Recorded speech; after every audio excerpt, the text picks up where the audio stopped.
I see some returning faces. I see some familiar faces. So fantastic. If you're new here, if it's your very first time here, and you can use the reaction button and give like a thumbs up or like a wave, if you know how to do that. Sorry, Courtney, for a second there, I had the yellow polka dot door flashback with your house. Yeah, totally, right? So, hello, welcome. I see that you're new here today. I'm just kind of scrolling between pages. Was there anyone else who's here for the first time today? Erica, fantastic, wonderful. Yeah, Rachel's here for the first time today. So Ruthana is wonderful. Coach Lily says she was here a few years ago, but not on Zoom. So welcome back. Fantastic. Thanks for being here today. Wonderful. Well, thank you everyone for joining us today. Welcome to Rainforest. It is September 16th. So yeah, we're halfway through the month and a few days closer to fall. I hope everyone who has kids that back to school has been fairly smooth. And for those who are, but yeah, Heiko's like, no, I was like, I agree, no. Apparently when kids get sniffles, they can no longer go to school, and kids never get sniffles. So yeah, none, never, or headaches, yeah. or anyways. So we're in lockdown for the week. Oh gosh, I know. So yes, very challenging. I hope those of you who are kind of back at work, back at the office, things are going well. Al's here, he's with LWOL. I know a new cohort started this week, so I hope that will go really well for you. So yeah, a few things that are going on. So welcome to Rainforest today. My name's Courtney. I'm one of the co-community managers here in Calgary. Bridget is the other one. I don't actually see Bridget. Oh, there's Bridget at the bottom of my screen. Hers says Rainforest Alberta. I also see a whole bunch of the steering committee from Edmonton here, or I did. I thought I saw Lan. I'm pretty sure I saw Aaron. And then Joel is actually going to really be the main host for today. So I'm gonna kick things off. I'm gonna pass it to him in just a minute. So I'm just going to, that's not what I want. Share my screen. That's what I want to do.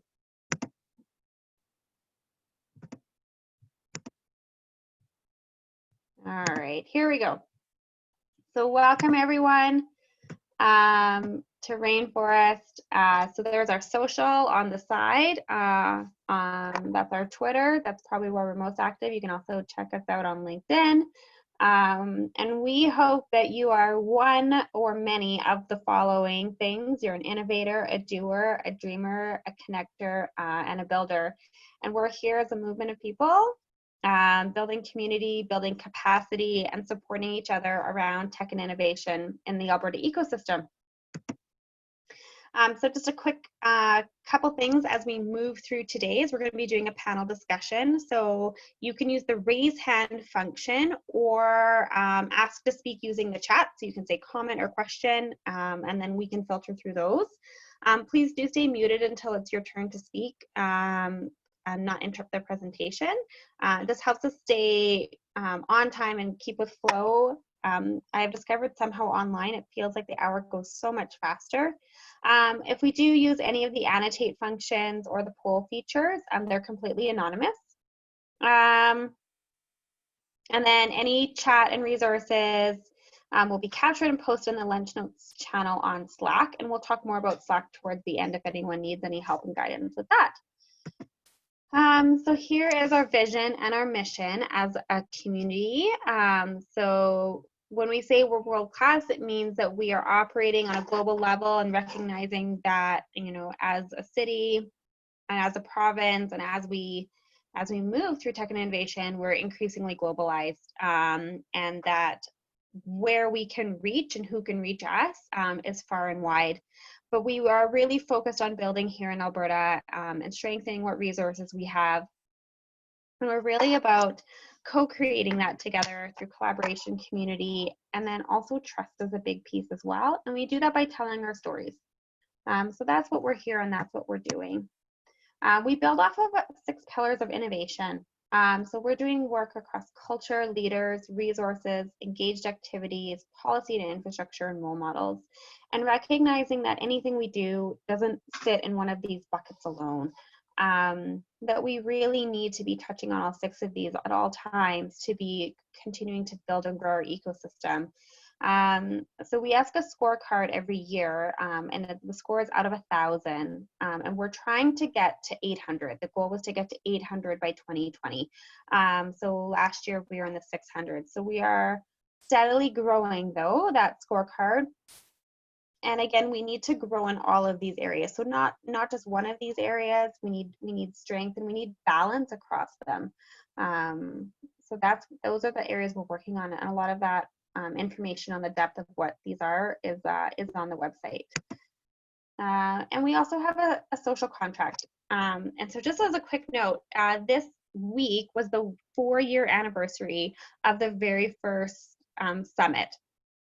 So 4 years ago was the very first Rainforest Summit. This is where the social contract was developed. So it has stood the test of time for 4 years. And it's about how we think and move and act within the ecosystem. It's what we hold near and dear to us, and then what we externalize in our practices. So our practices of sharing, our practices of building companies, our practices of supporting students, and our practices of listening as well. So, and recognizing we all have strengths and weaknesses, but we're working all to the best of our capacity. And just a reminder, the rainforest is an analogy, because people will say, oh, I didn't know we had a rainforest in Alberta. And we don't so much. In fact, Calgary is technically a desert, even if you were to know that. But rainforest is an analogy. So we are not farming.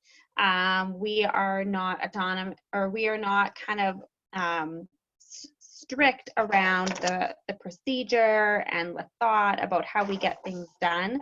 It's really about that risk. It's really about being playful. It's really about trying things new. It's about pivoting. And so that is who we are. So yeah, I just see Lily's comment. So Lily, I'll just leave this slide up here for a minute. So yeah, it is a metaphor. So I'll just let you read through this. And this can be shared, and this is also on our website. Most of this is on our website, and you can find out more about the analogy and about the rainforest principles on the website. So I'm going to stop sharing now, and I'm going to turn it over to Joel. So Joel is we have 3 panelists with us today.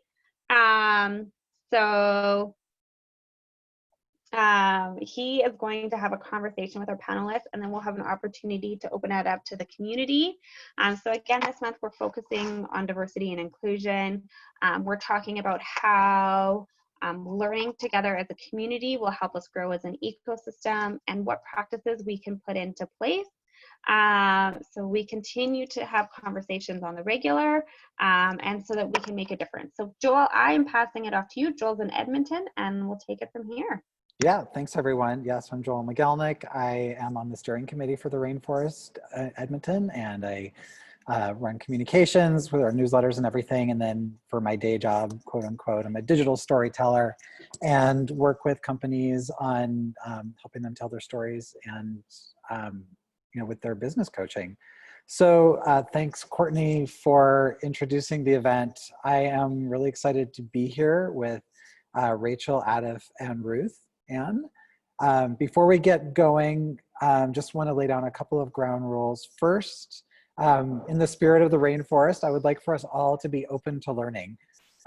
We've got you for about 50 more minutes, and the 4 of us would hope to enlighten all of you this hour, and just to really get you to think about diversity and inclusion in different ways. As Courtney said before, please keep yourselves on mute unless you're participating or have questions for Q&A, and you can put those, or just let people know that you have, or let us know that you have a question in the chat, or put your hand up. As adherents to and the creators of the Rainforest Social Contract, we are an open and accepting community. We really are open to frank and lively discussion, but we aren't going to tolerate denigration of individuals or groups based on color, gender, sexuality, ability or other identifying features. So everyone, please treat your fellow participants with respect. We'll try to address as many questions as we can. So now I'm going to make some introductions. So starting with Adolf Baskandari. He took over as director of Startup Edmonton.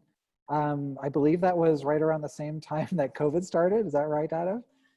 Yeah, perfect timing.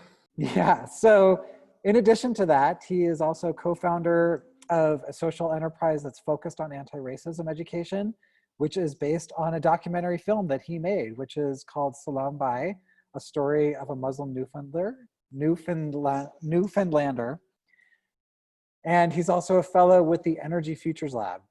He would love to connect with you on linkedin.com/in/Baskandari, and you can see how to spell his name on his name.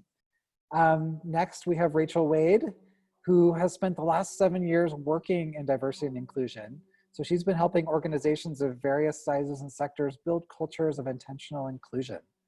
She is currently the manager of global diversity and inclusion at Parkland Fuel, which is building inclusive strategies across Canada, the US, the Caribbean, and Central and South America. Got a lot of geography to cover, Rachel. She's also the founder and CEO of Including You Consulting and was named in Calgary's top 40 under 40 in 2019 due to her efforts in the nonprofit sector and in advancing D&I. And finally, on our panel today, we have Ruth Ann Weeks. Ruth Ann, it's been so long since I've seen you, but I'm glad that you're here. She is a cultural change strategist, and she's the founder of Harmony in the Workplace Limited. She is a change agent whose efforts have helped to bring the importance of an abuse-free work environment to the forefront of public awareness. She is a best-selling author, and she's a gifted keynote speaker, and she delivers a very powerful message about today's workplace challenges. So welcome, everyone. Thank you for being here. Before I actually start asking some questions, I do want to give a statement in the spirit of reconciliation. So I'd like to acknowledge that we all live, work, and play on the traditional territories referred to as Treaty 6 territory in Edmonton, which encompasses the traditional territories of numerous Western Canadian First Nations, as well as the Métis people, who have called this area home since time immemorial.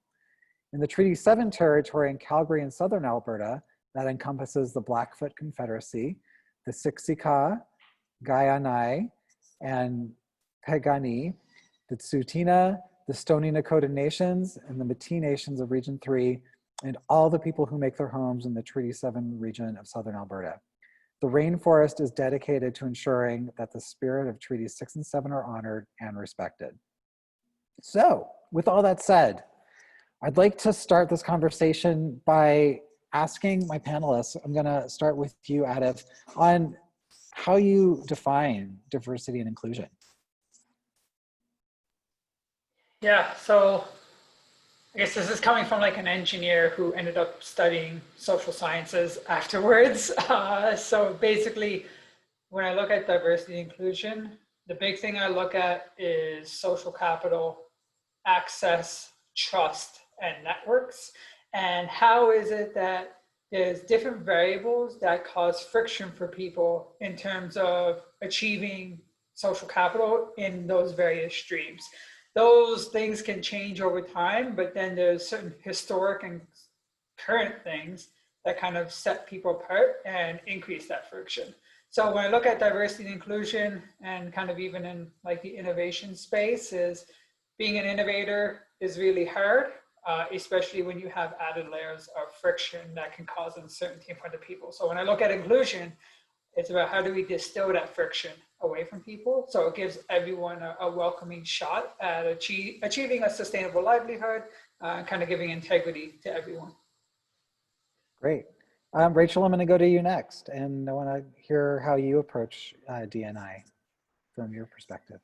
Yeah, I mean, diversity and inclusion, simply put, diversity is the demographics and differences we see in people. So it's really important that diversity is paired with inclusion. If you just have diversity and you haven't built in inclusion into your culture, what you're going to have is a space where maybe you've been lucky enough to attract diversity, but you're not going to be able to retain all of that great talent or those great clients or those great communities that you're working with. You'll end up pushing them away because culturally it won't feel like they belong there.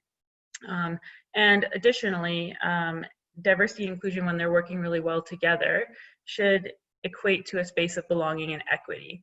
So belonging is kind of the result of doing it well. And what that means is it means that you feel like you can show up in whatever space that is. So whether that's this Zoom call, or that's a business meeting, or that's as a customer or an employee, you feel like you can bring your whole true self to that situation and be respected and also thrive. And then equity is a little bit different than equality. I hear a lot of people talk about equality, and equality, where we fall down on that is it's about fairness and sameness. So what we mix up those two terms, which means that I really like to point that out in this space, because equity isn't about treating everybody the same. It's about addressing different obstacles that different lived experiences have. And so that's really important in this work, that it's not about making sure that everyone has the exact same treatment or gets exactly, you know, if you go to the hospital and you have a migraine, you don't want them to repair a broken arm that you don't have. And same with the flip. If you followed someone in with and you have a broken arm, and you followed someone in who had a migraine, you don't want them tossing you a migraine pill. So it's the same thing. And we do see other examples of that in our day-to-day lives where we accept that. But for whatever reason, it can be more challenging to see that, and to see other elements of things like privilege and unconscious bias that get weaved into these spaces, and how that can create different obstacles for different lived experiences. So again, diversity and inclusion really need to work together. Diversity is the demographics and the differences in thought and the differences in lived experience. Inclusion is what we build around that to make sure that everybody can show up and feel a really strong sense of belonging, and that ultimately we get to equity so that everybody has an opportunity to show up as they are and thrive. Great, thank you. Ruth Ann, can I have you contribute from your perspective as well? Yeah, you know, one of the best analogies I've ever heard to describe diversity and inclusion is diversity is being invited to the dance, and inclusion is being asked to dance, and being open and realizing that you may be challenged to learn some new steps when you ask your dance partner to participate, and you might get your toes stepped on. But that is the only way that true innovation can reign within an organization, where it is psychologically safe for participants to be free, to be authentic and express ideas, thoughts, and opinions. And if you're not including that type of diversity in your organizations, the last thing we want as business owners and as leaders is to create environments with people just like us, who think just like us, who have experiences in history and culture just like us, because innovation can't reign in that. And I mean, that's what the Rainforest is all about, right? So yeah, I just reiterate what everybody else said. And as far as building strong organizational cultures, the building blocks are values, diversity and inclusion, and creating that environment of psychological safety. Great. So I'm gonna keep you on here for a second and ask, what are some of the things that you do when you're working with your clients, or when you're in a workplace, that you really start helping them to think about how they can really look at inclusion and create a culture of equity and inclusion?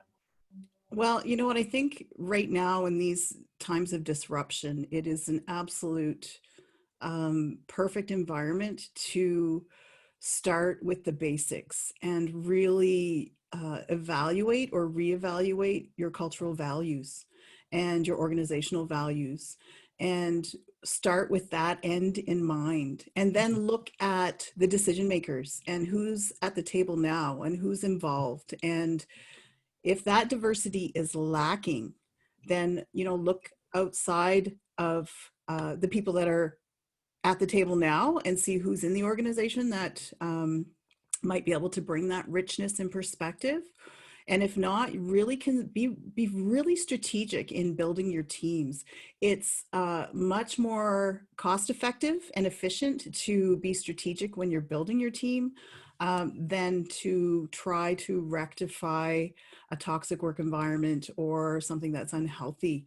And then, you know what, it always comes back to that psychological safety, because we can talk all day long, but the proof is in the pudding in how people are treated. and having that level of safety. And especially when you're talking about populations that may have been previously marginalized or not felt like they were part of the team or that they were valued, they're not going to be feel safe to share until that's proven to them that it's safe to do. And like I said, you can talk about it all day long, but it needs to really play out in practical ways in the boardroom and around the table and in the decision making. And I think it's really important to ask people what they would like to see or how they would like to contribute or what their ideas are, with the caveat that not every idea and not every thought and opinion can be implemented, because there's nothing worse than asking someone for their opinion and then not implementing anything. But just having that open, honest dialogue and conversation. And it really is rooted in bravery, being brave enough to have that conversation, those critical conversations. Great. I'm going to ask the same of you, Rachel, just in terms of really kind of introducing the idea of inclusion and equity into the clients that you work with, and as well as the company that you work for, and some of your experience there over the past few years. Yeah, I mean, I think when you're doing work in diversity and inclusion, the very first thing to do is to find out where people are starting from. Different organizations, different people within those organizations, different leaders within those organizations are all going to have different perceptions and starting points. So it's really important even when you consider sort of brain science and people's capacity to move their thoughts forward or progress their perspective on something, there is sort of a range of how far you can push beyond those boundaries. And so if they're starting here and you're jumping way over here on concepts or ideals, you're not going to be able to bring them with you. And so I call it the grab their hand and take them with you approach versus the bat over the head. And sometimes we really want to use the bat over the head because it feels more effective, it feels more satisfying, it feels like we'll get results right now. And you may even see some results right away if you use that sort of perspective of not meeting people where they're at, but just dragging them along to where you want them to be. But in the long term, you're not going to be changing hearts and minds. And so it's not very a long-lasting effect. So it does take a little bit more patience, a little bit more time, to what Ruth Ann said around bravery and courage, to diving into some of those spaces. So meeting people where they're at is really important. And that's, whether that's your clients or a community or someone you want to collaborate with, or it's your own employees or a leadership team, that's important as a first starting step. I also believe strongly in starting with evaluating yourselves from a data perspective. So that means looking at what are your demographics, not assuming that you know all the elements of diversity of the people that are around you and that you're working with. A lot of elements of diversity are not visual or not something that you can just pick up by looking at somebody. So digging into that, having those sort of fierce conversations with teams so they understand and can build trust and vulnerability in those spaces, so that they feel like they can share that information and understand why it's being asked of them. You'll also get into conversations of people wondering why they're being judged in demographics or groups. And it's not about judgment, but it is about understanding that different demographics may be facing different obstacles. And so this helps you see what those trends are and what that looks like. And it's also not just about looking at demographics either. It's also about attitudes and about psychographics. And then connecting those trends and dots along the way. So as you take a first step of evaluating where people are starting from, and not judging where they're starting from, but being willing to meet them there, that's a good step. Then collecting data is also really helpful. The other strong point around data, other than just that you'll be able to see trends that maybe you couldn't see before and understand what you're starting from, is that it helps have a conversation that's rooted in reality. So oftentimes with conversations of diversity and inclusion, we can get lost in the ether of perception versus reality, or my opinion versus your opinion. So data helps to really ground people into the same place and put them onto the same page. And then the other piece is to have these conversations, we need to understand the language that is resulted within them. I've had some skeptical people call it like D&I bingo and stuff like that when they hear terms like unconscious bias or systemic racism. But it's really hard for people to enter these conversations in a courageous, genuine way if they don't even know what this terminology is about and what this means. And so what happens is you have really smart people who maybe aren't experts in this space who just don't want to talk about it because they don't want to look stupid. And they also don't want to show up as an ally that accidentally steps on somebody's toes or says the wrong thing or ends up being really offensive and they really didn't mean to. So there's also education around just preparing people to have the conversation together and figuring that out together and realizing that you will stumble along the way, and that's okay. That doesn't mean you stop.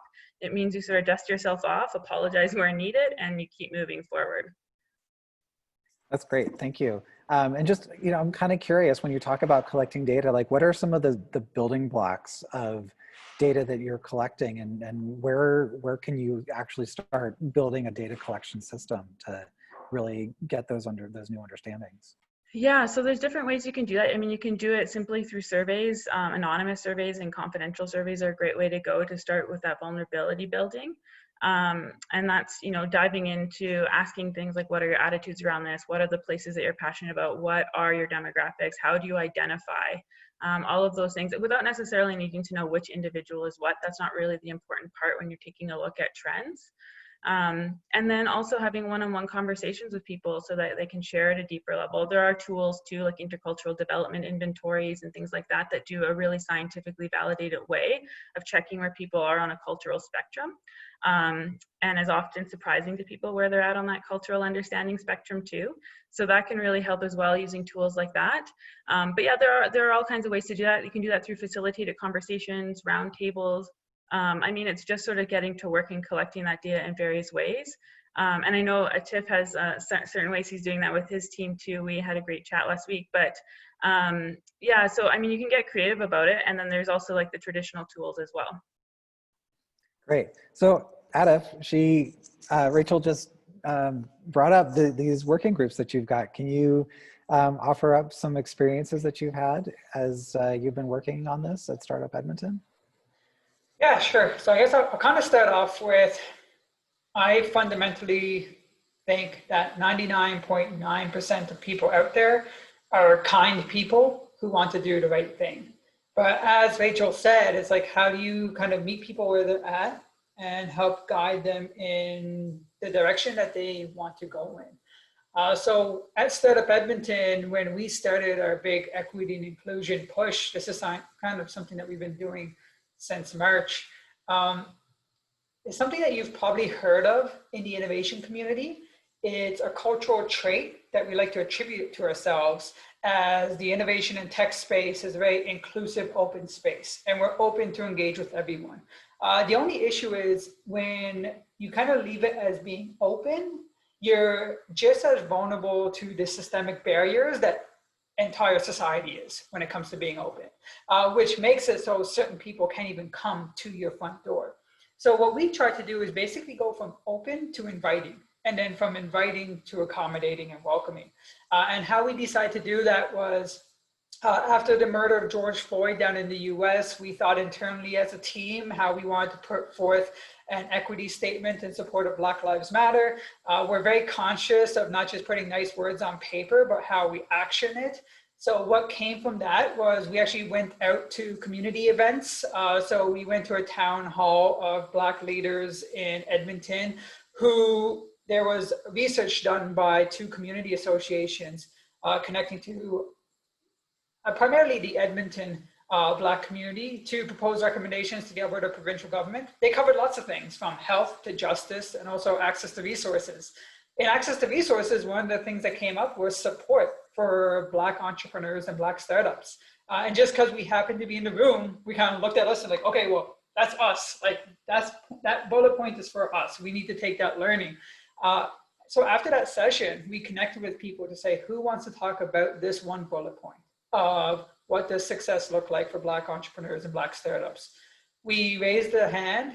We held a series of roundtables with Black Edmonton entrepreneurs, and we had a ton of people show up. It was great. We captured a lot of the needs and community-driven recommendations. We didn't come back and say, we didn't make the recommendations. This is what the community says. Afterwards, that's what resulted in one of our programs, the Foundations for Black Founders, where we had to tease out the unique pathway of Black entrepreneurs here in Edmonton and how we could support them. One of the interesting things was access to Black mentorship. we went to the default groups that we go to for finding mentors of entrepreneurs. And we actually looked on their websites and found that there wasn't a single Black mentor on their websites. So then we had to raise our hand again to try to find successful Black entrepreneurs who want to be mentors. And we found people across Alberta, across Canada, and even internationally. One of our mentors is based in Nairobi with a multinational tech company. So we had this absolutely amazing engagement from the community, and we continued with a series of roundtables with Indigenous entrepreneurs. We're now in discussion with the Alberta LGBTQ Chamber of Commerce, but all of this is wrapped around this idea of what we call agile sincerity. Of once we go from open to inviting, once we start inviting the conversation, how is it that we disrupt our own business model and way of executing in such a way that we can serve the community better to make it a more welcoming space? And how is it that we kind of share that information more broadly across Edmonton and elsewhere? That's great. And you know, this has all happened over the course of the past 6 months or so. So it seems like you've made a lot of really good headway, huh? Yeah, it's been, you know, we started it in June. When we created Foundations for Black Founders, we kind of made a landing page to experiment with it to see how many people would register. We made one post on LinkedIn, Instagram, and Facebook and Twitter. From that one post, we have half of a cohort filled within 24 hours. And we actually had 32 applicants within 4 days of what is normally a 3-week marketing period that we would do for any new program. So it showed us this giant demand for people who are interested in this. Great. So I want to kind of shift what you've just been discussing to some of the startups that you work with or that are out in our entrepreneurial community who are wanting to sort of put more focus or effort into inclusion in their workforces and you know, as they grow or as they, you know, really kind of launch. What are some of the things that you're counseling moving from the working groups to the actual companies that are operating today? Yeah, there's a few things. We've heard from more established startups how they're looking to diversify their talent base for multiple reasons. It's known that diverse teams actually end up creating stronger companies. So they want to create the strongest companies possible, as well as just kind of, they think it's a way of them being more innovative. I've heard from investors who know that more diverse founding teams lead to better companies at the same time. There is a gap, I would say, though, when we talk about diversity in the talent pool versus diversity in the founders. And I think that's something that we need to dive more into, is the talent pool is quite diverse, but with the founders, we found like historically the types of startups that we saw were predominantly white male founders of startups. I mean, there are other groups as well, but that is one of the biggest groups.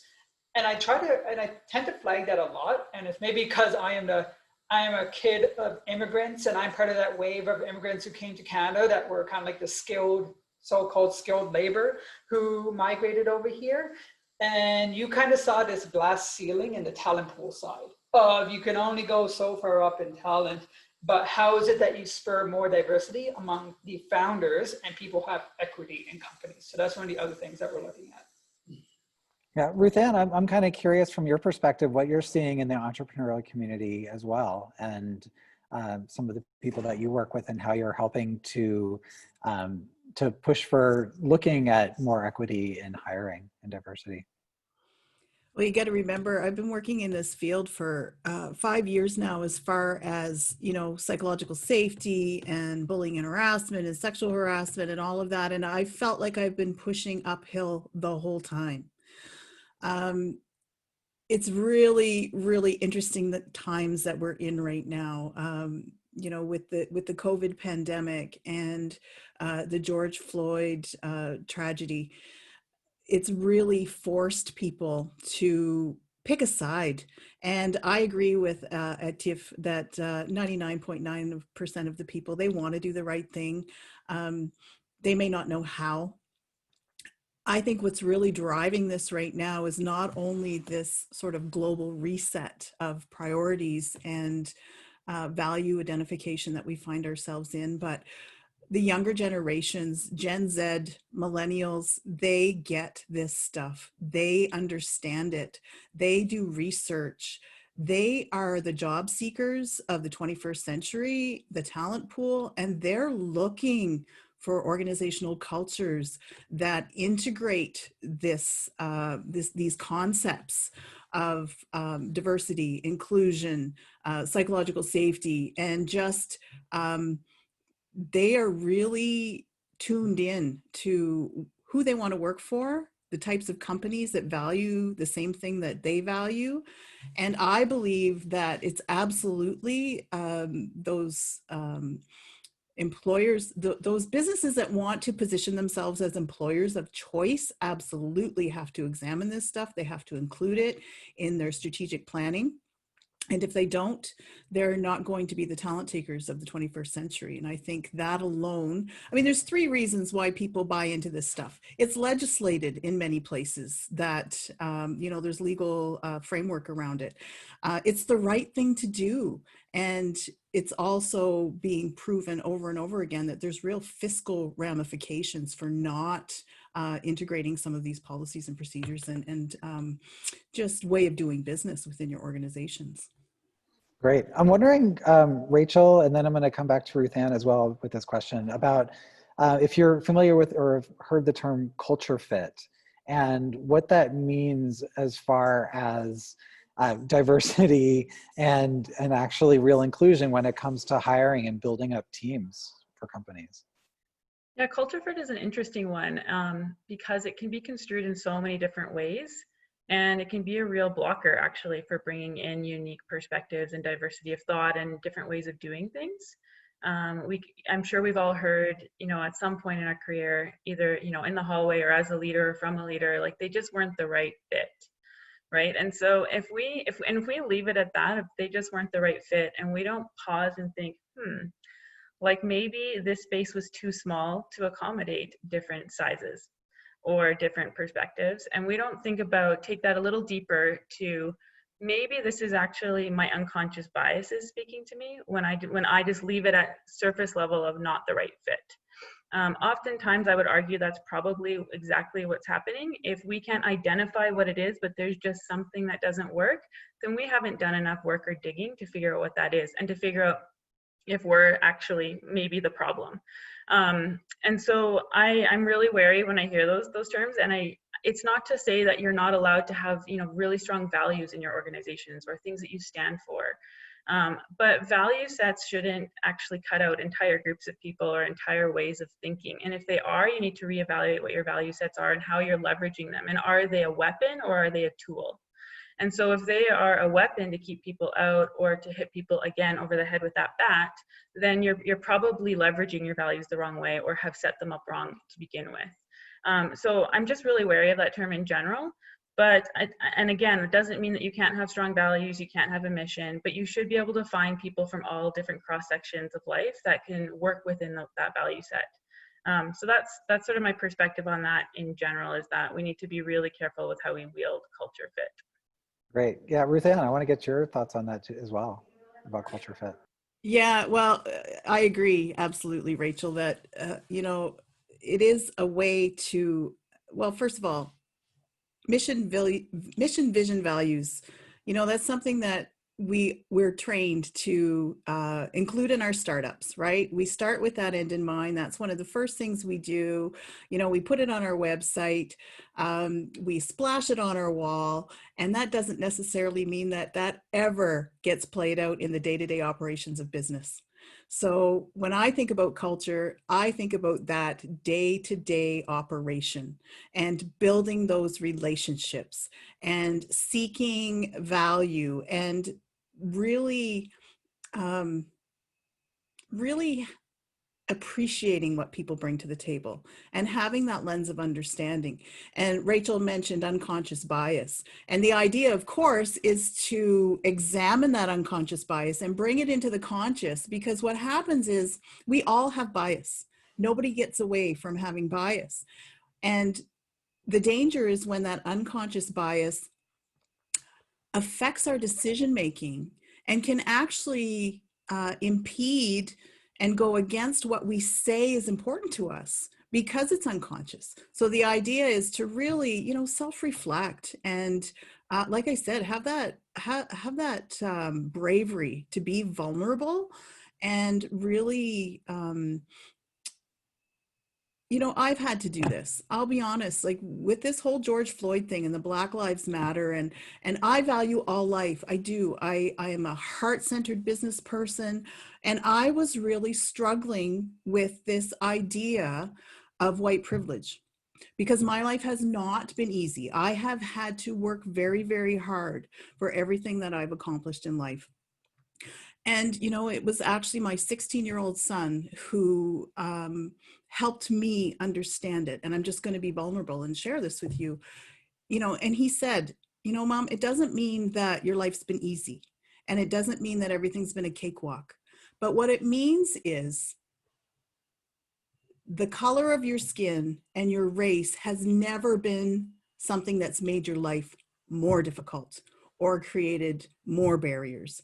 And really, you know what, at the end of the day, it's just about having those really courageous conversations and just reevaluating what's important. But as far as culture fit goes, I agree with you, Rachel. If they're not having those exit interviews and really digging deep and being honest with themselves, they're just treading water, and they're never going to create that true inclusiveness. As the father of a 16-year-old son, I am often surprised by some of the insights that come out of their mouths. So that's really valuable.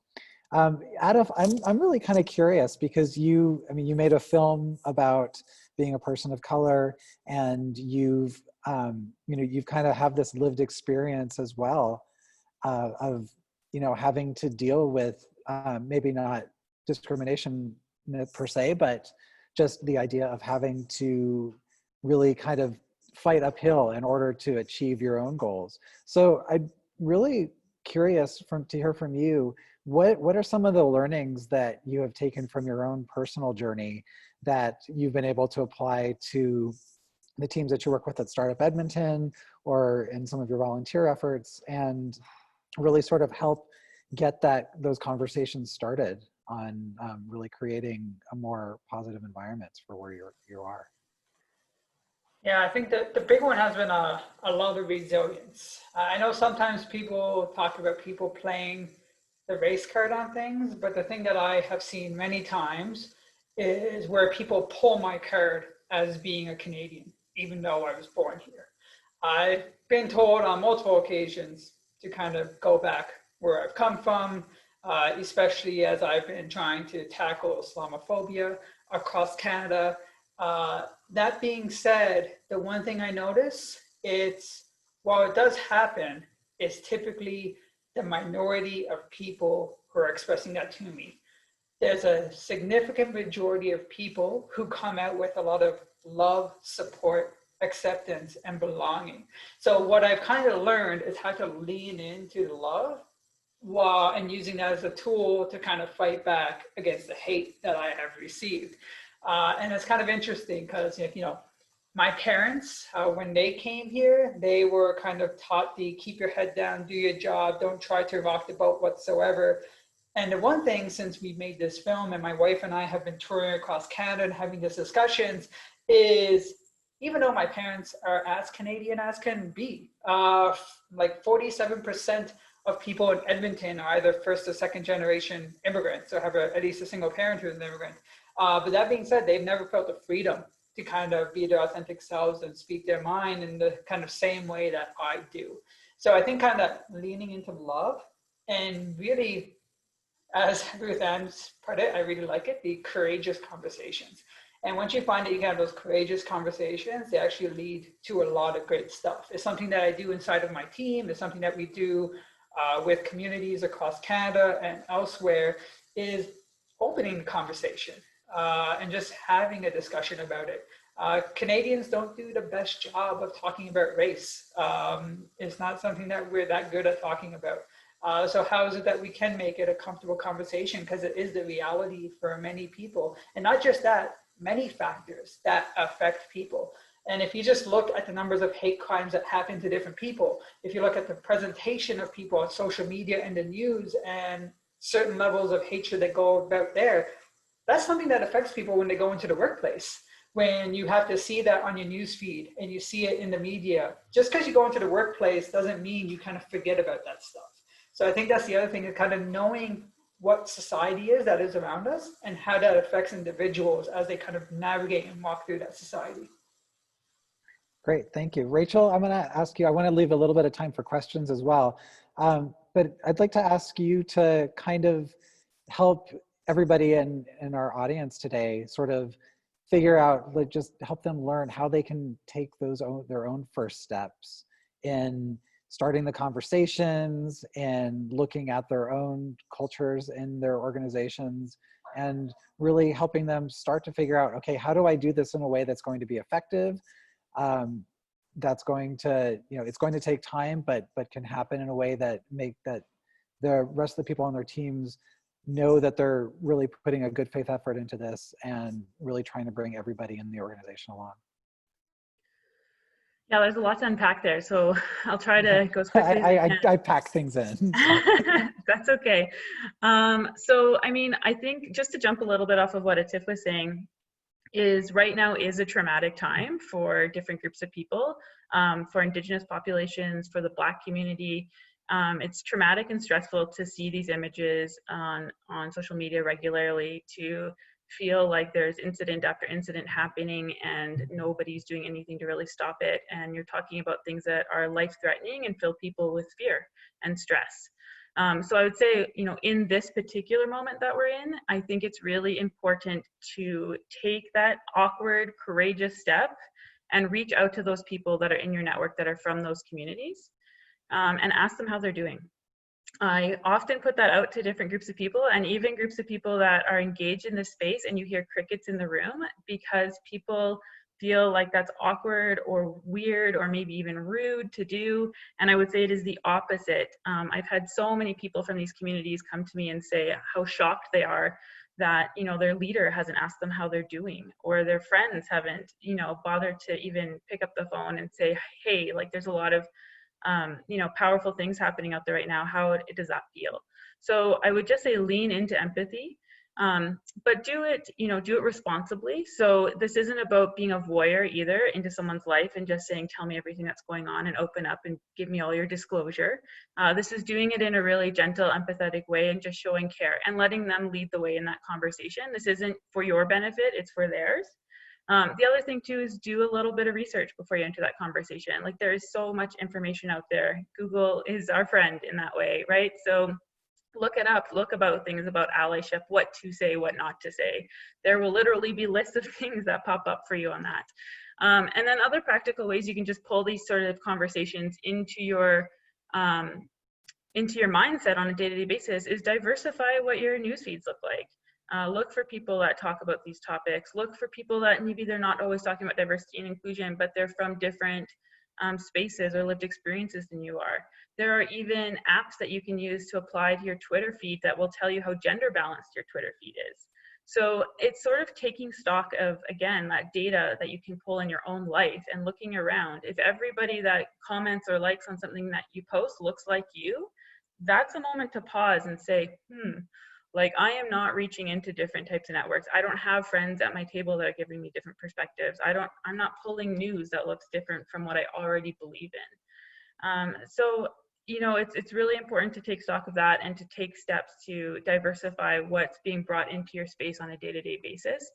And then from, if you're a leader of an organization, I would encourage you to, like I said, reach out to anyone that's being affected right now, but also to just have those conversations with your teams. Bring it up in your morning meeting. Like, hey, does anyone have a diversity and inclusion moment? Like, safety maybe is important at your organization. Psychological safety, as Ruth Ann brought it up, is a really important way to bring that up.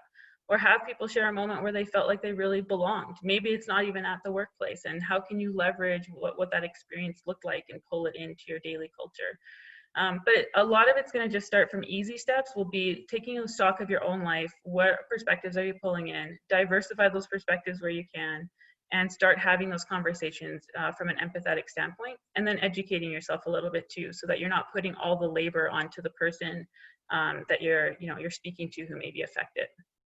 Great. Ruthann, I'm curious how you work when you're working with your clients, how you get them started as well, just to kind of add on to this. And then from there, we'll start going into questions.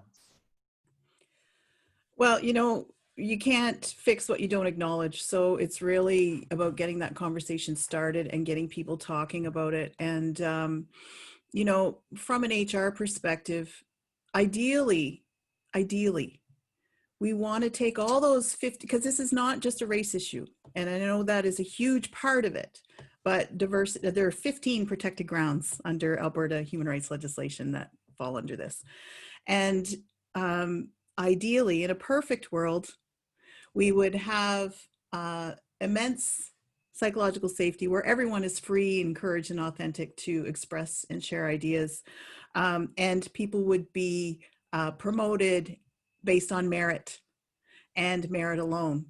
And the challenge, of course, from an HR perspective is to embrace that merit-based workplace, but also acknowledge and include the richness that comes from different backgrounds and different ethnicities and different cultures, and just the different lens of understanding that we all have, depending on what part of the country we grew up with, what sort of resources we had, you know, what our path has been. There is just so much richness. And I just really think, I just tell my clients to just start where they're at, right? Do that evaluation like Rachel talked about, find out what kind of culture or what sort of demographics you have within your organization now. And that will help you to determine ways to bring that richness in. And the other caution is, if you do have a person of color on your in your team, don't then make them the go-to person to find out everything about different races and ethnicities, because that, although you're trying, your heart might be in the right place and you're trying to bring them into the conversation and include them and be sensitive to that, that actually has the opposite effect, and it still sets them apart as you know, that sort of expert, and that may not be their expertise, and that may not be a role that they're even comfortable in. So really it's there's no easy answer, Joel, because it depends on where the organization is, but just having the conversation and being open to it is the first right step. Thank you so much, everybody, for our first 45 minutes of this. We've only got a few minutes left, so we're going to start with Peter. You have a question, and then Patrick, you're on deck. And if anybody else has questions, just please put in the chat that you would like to ask them something of our speakers. Great conversation, and thank you for this. I wanted to kind of go back to, I guess, change management 101 at the executive level, getting their buy-in, and then getting the what's in it for the average person and how this is going to affect. What sort of, you talked about using data to speak the truth. What sort of data sources, and you don't have to answer them all now, but do we have data sources that would say, hey, executive, this is going to make your company better by X, and here are some metrics. What do you have for that? And then the second question, and I'll get off here, is those protocols that you're talking about, Ruthann, where it's actually legislated. Is there any teeth into that? Is it in Alberta? Is it across Canada? Where is it? There it is. That's all I got. How about Rachel first, and then Ruthann? Yeah, so I can speak to the data. There's lots of spaces where you can build a business case, Peter. I mean, obviously it's more powerful if you can bring the business case to your specific geography or industry. You would splice it up that way. But there's lots and lots of research and data that's been done by places like the Harvard Business Review and all kinds of consulting agencies that will show you that apples to apples, if you compare an organization within the same industry, the one that is more diverse will always every quarter outperform the other organizations. And the reason for that is because of that diversity of thought, which you hear a lot of executives latch onto. So that's also another good one to talk about, is diversity of thought. Because with diversity of thought, once you do it well and you get to that place where people feel safe showing up as they are, and being able to share their ideas, and that those ideas are able to be leveraged, you get more innovative thinking and you get better ideas rising to the top, which means that your organization is going to be at the front runner of innovation and efficiency and all of those things that go with that. So there's great business cases out there for that. And then of course there's looking at what is the data of your organization and what are the things that the employees there are saying they want and that they need, and where are the blockades. And again, that's a bit more digging and doing that data grab internally, but also comparing to the, you know, whether that's Stats Canada or whatever it is of your area. I mean, ideally we should all be representative of the spaces that we're in as far as our employee bases go, right?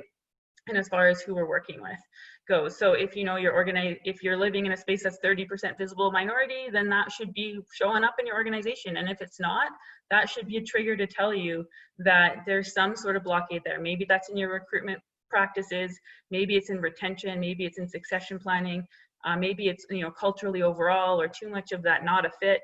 It could be in leadership. There's all kinds of places where you might find that, but those are triggers that should show you that you're not on track and that you need to get on track. Yeah, so that would be my perspective on that, and I'll let Ruzanne take it away with legislation.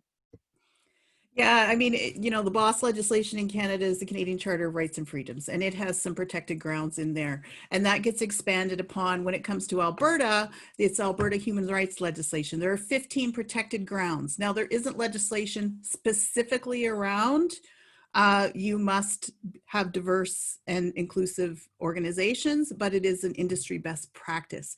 It's more around discriminating against people that are covered under those 15 protected grounds.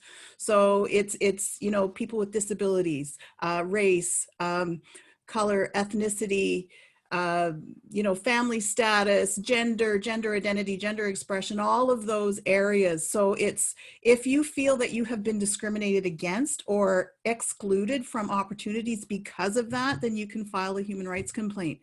And employers have a duty to accommodate up to and including undue hardship. And that benchmark is high. Undue hardship would basically have to bankrupt your company. And the unfortunate part in the reality is that for people with visible disabilities or visible minorities, it happens. They get discriminated against, and the pat answer is, we just found a more appropriate candidate for the position. It's when they're not so visible that you know, there may be ways to get into that and actually file those complaints if you're not being accommodated or you're being discriminated against. You know, if you get a job offer and then they find out that you've got a mental illness and they all of a sudden find a better candidate, you know, that's pretty black and white, that there's an issue there, and I would explore that. And there's advocates through the John Humphrey Center for Peace and Human Rights. They have advocates that help people kind of navigate through this. And also in Alberta, in 2018, the occupational health and safety legislation was overhauled for the first time in 40 years to include the physical violence was expanded to include workplace bullying, sexual harassment, sexual violence, domestic violence as it can affect the workplace, and psychological safety. So employers have a legal responsibility to create prevention plans through that lens of understanding of all those complex issues, and to train all their people on what that is. You know, what expected and prohibited conduct is in the workplace, and people are protected, and they need to know how to navigate that system.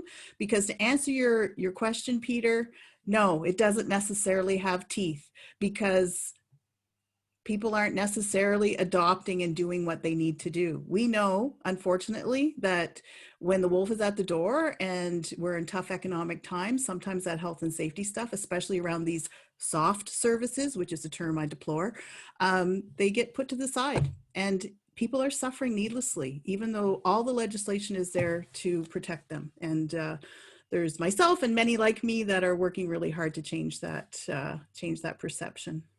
Great, thank you very much. Patrick, I'm sorry we didn't have a chance to get to your question because it is right at 1 o'clock. But I would like to ask everyone to, in your reactions, please give applause to our 3 speakers.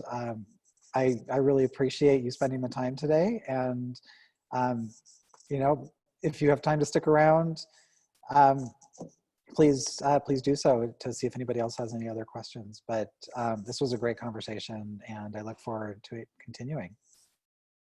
Yeah, thank you, Joel, so much for hosting today and your really wonderful questions. I know I've been writing notes myself, and so a couple things. We're gonna, the recordings are being saved, so I'm just trying to figure out the best platform to put them on.